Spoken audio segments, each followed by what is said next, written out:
Welcome to Manage to Engage, the podcast from clearandopen.com, dedicated to the evolution of you because businesses grow when people do. Serving leaders, managers, and people who will be, helping you reach excellence in your work and achieve your personal goals at the same time. Sign up for the free course at clearandopen.com.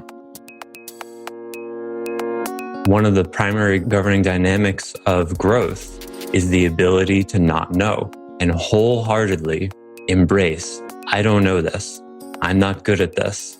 And so there's not that contraction, but rather an expansion. But going with says, wow, cool, I don't know this. Hi, it's Joseph, and thanks for tuning in to Manage to Engage, the podcast from clearandopen.com. When were you taught how to be a good manager?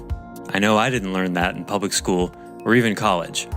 Instead, we're conditioned and trained to be individual contributors, often rewarded for the poor project management habits that we develop in the process. Nothing was more important than knowing the answer to a problem, even if we only retained it for a couple of days. Today, I want to challenge this assumption that the act of knowing is the pinnacle of learning, and that not knowing represents an inherent deficit, because there's incredible power in developing the ability to not know. I offer weekly member webcasts, online courses, and mentorship at clearandopen.com because it's my truth that with the right tools, anyone can eliminate the people, money, and time problems holding them back in business. And I share parts of these webcasts and courses on this show because I want to help you too. If you're enjoying the show and learning from it, I'd love your feedback. If you're listening to the show on an Apple device, all you have to do is open up the podcast app, view the full description of this episode, and click the link to leave a rating and review for the show. Thanks so much for listening. Let's start the show.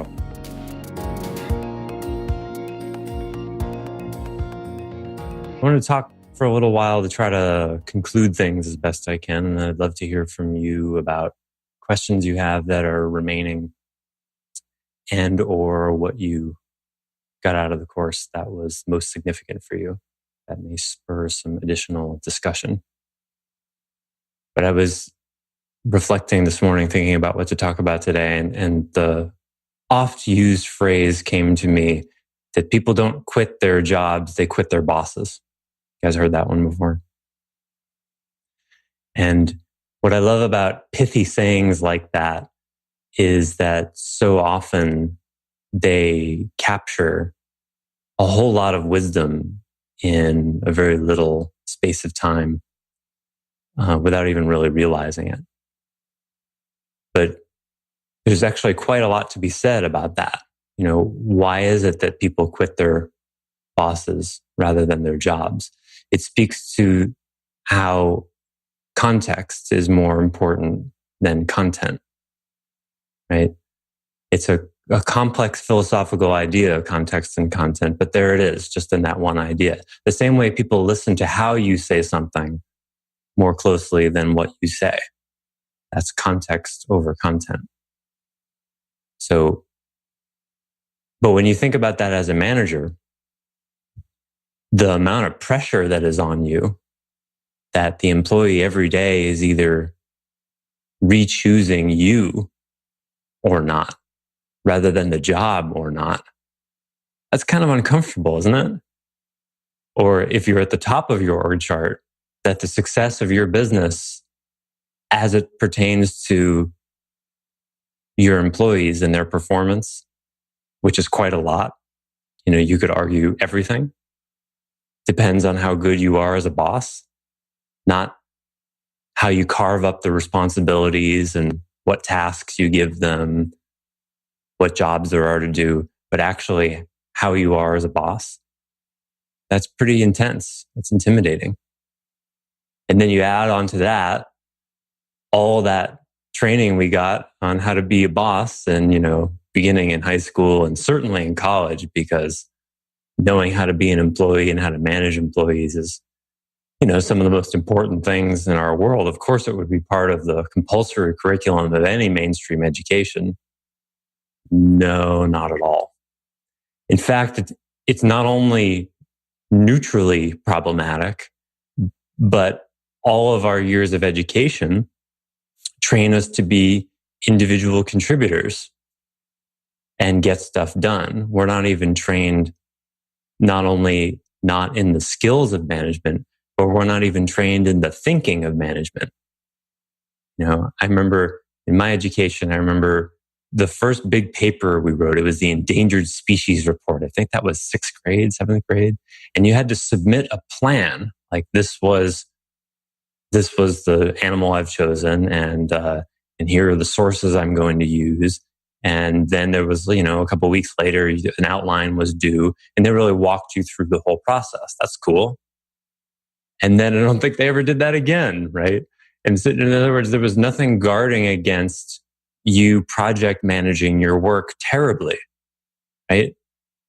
In college, I would see all these people bragging about the all-nighters that they pulled, and I never understood why they were bragging. Oh, I was up all night. I'll never forget, I had one roommate who read Native Son, big book. Richard, what's his name? I can't remember who wrote that book. Big book, 800, 900 pages. I remember I was going to sleep. It was like 10 o'clock at night. And he was curled up in a papasan chair with a 2-liter bottle of Coke and a book the width of 2 fists. And I said, "What are you doing?" He said, "I have a test tomorrow on this book and I haven't read it." And he was going to stay up all night and read the book. And he pulled it off. Of course, you don't retain anything that way very well, but obviously it didn't matter. But that kind of behavior is rewarded in us from very early on. Because why? Because the results you produce, being able to pass the test or write the paper, is more important than the how you arrived at that. Content over context, you see?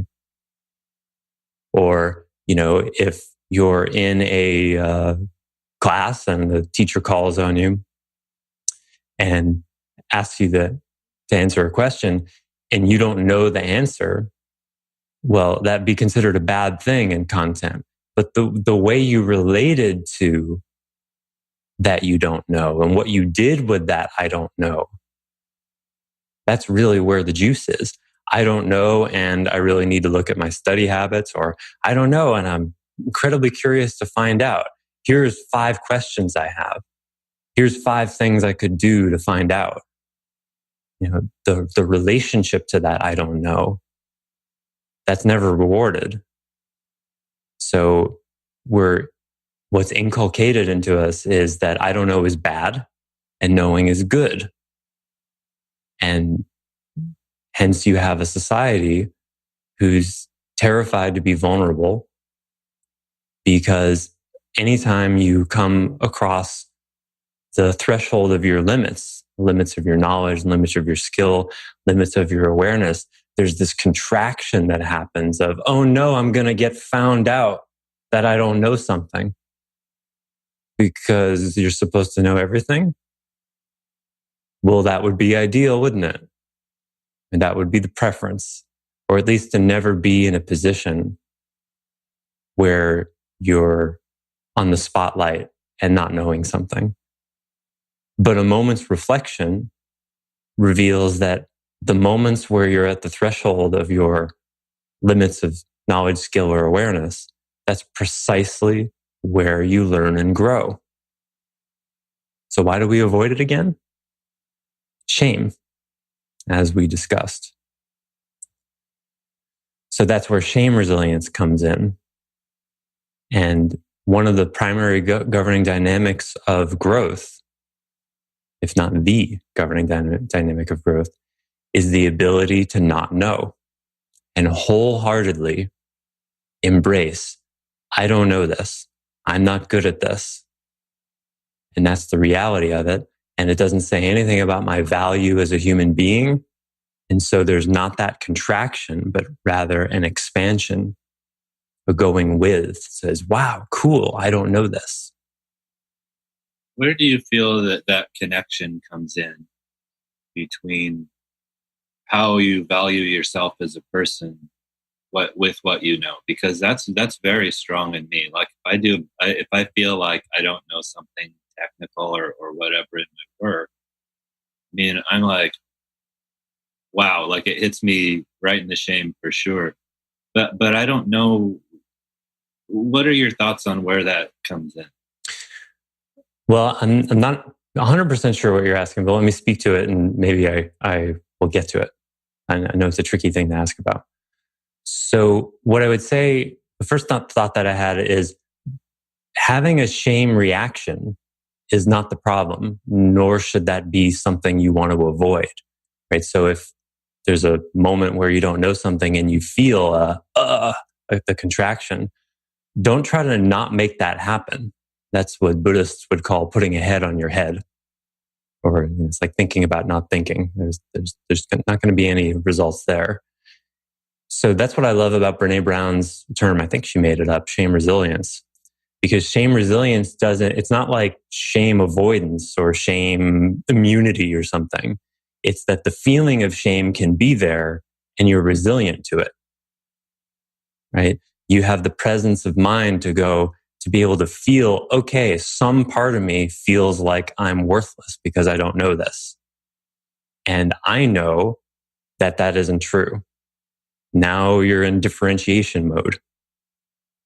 So the differentiation is just to realize that it's there and do a kind of self-parenting. So like probably many of you can relate to the end of the day happening, coming and going, and you start to feel kind of crappy because you look at your to-do list and you see how much is still on there. Common disease of our culture. So you've got some options at that point, right? I didn't get anything done today, right? We say that all the time. I didn't get anything done today. Now, come on. Did you brush your teeth? You got something done today. Some days more than others. But then there's this, shame deep down. There's this shame-based, I didn't get anything done today. And implicit in that is I'm a worthless human being because of that. And I'd be feeling way better. My self-esteem, my self-image, whatever, would be way better if I'd crossed every single one of these things off gleefully with nice thick lines going through them. So what do you do in that moment? Do you go, okay, well, I feel like crap now, but tomorrow I'll get a whole lot more done. And so let me open up a bottle of something intoxicating and binge watch reruns of Grey's Anatomy. That's one possibility. Or you can take a moment and, for example, do some journaling and write with the part of you who feels like, they're a worthless human being because they didn't cross every single thing off. Or you can look at, did I commit to too much stuff today? Or you could sit and meditate and actually try to find where your self-worth actually is. Like, where is that? Where is the valuing of myself? Where is that? In my body? Is it in my mind? Where is that? That could lead to some interesting things as well. You call up a therapist and say, therapist, I've got some workaholic streak in me. Can you help me disentangle my self-image about being valuable as a human being from what I get done in a day? And if they don't get excited about your request to do that, then call someone else. Normally, people don't call therapists with such specific self-diagnoses. Does that help? Am I speaking to what you spoke to? Yeah, I really couldn't articulate what I was asking, but I think that's very useful. Good. Well, that's, to me, I appreciate you saying that because it's one of the skills I'm working on. Because to me, a good teacher can field a partially constructed question or a question in process. And you answered the question I would have asked. Cool. Yeah. Thank you. Cool. Good. I'm working on that. Okay, I just wanted to say, you said the governing dynamic of growth is the willingness to not know? Yeah, the willingness to not know and to be resilient to any shame reactions that come up so that you can embrace the not knowing rather than contracting from it. Does a wanting to know, as a result of that, a necessary component or not? Like the hunger to know? The hunger to find out. Yeah, I'd call that curiosity. Okay. So would you say that then the governing dynamic is the not knowing and being resilient to the shame that you might feel of the not knowing. And then the next step in that is the curiosity. Yeah. And well, what I would say is in most cases, as long as the information or the skill or the whatever it is actually relevant to you, then to me, curiosity is not something you create. It's something you already are. Okay. A lot of times the reason people are not curious is because they're already in a shame trigger. Shame can dampen a whole lot of things, and curiosity is one of those things. So it's like if someone's feeling bad, if you expose them in some way, and they're so caught up in shame about, I've got a client right now who has major deficits in the way they lead, and if and when he's able to actually see it, it's going to be crushing. And many people, including myself, have tried to get him to see it. And there's so much resistance to him seeing it. It's doubtful or, it's tentative whether it's possible at all. And he's a destructive force in his business in some ways that he's blind to. People are trying to get his attention. So the difficulty there is the blind spots are so big and his self-image is so Tom Cruise-ish, like I can handle anything, I can do anything. Watch me, sprint 100 yards in under 10 seconds with my hands open, like he's always doing in every movie. There's this I'm super performance man, and so if you show me anything about myself that doesn't fit my self-image, I'll just slip slide. And he needs to be pinned down and have a mirror held up to him. When people behave that way and act that way, it's usually because they have an immense amount of shame they're constantly running from. And so that's a really tricky thing from an accountability perspective. So how do you get through to such a person without triggering that shame or triggering it in a way that is manageable? But there's a lack of curiosity there. And that's one of the things is like try to spur on questions like, where are you weakest in the way you lead? What are you working on the most? If you could change one thing about yourself, what would it be? Those are curiosity stimulating questions. All of which I've tried with him and have gone nowhere. It's actually possible he's a sociopath. I don't know. Sociopaths are actually quite common. That they're not sociopaths are misunderstood. They're not crazy people. That's different. Sociopaths are just fundamentally disconnected from the impact they have on people. That they can't feel it. And they're often very highly functional people. And if you want to have a funny and scary read John Ronson's The Psychopath Test. He estimates in that book that 20 to 30% of CEOs are psychopaths. Psychopath and sociopath are synonymous.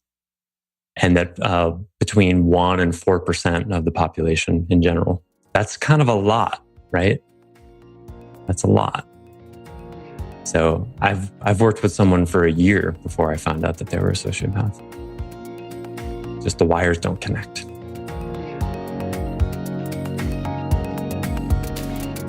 Thanks for listening to Manage to Engage, the Clear and Open podcast. Join us next week when you'll be a little bit closer to who you're destined to be. Until then, know that Clear and Open is dedicated to the evolution of you, because businesses grow when people do. If you want to help the show grow, I'd appreciate you leaving a rating and review on iTunes. All you have to do is open the Apple Podcasts app, view the full description of the episode, and click the link to leave a rating and review. Or you can go to clearandopen.com/review, and it will bring you to the right place.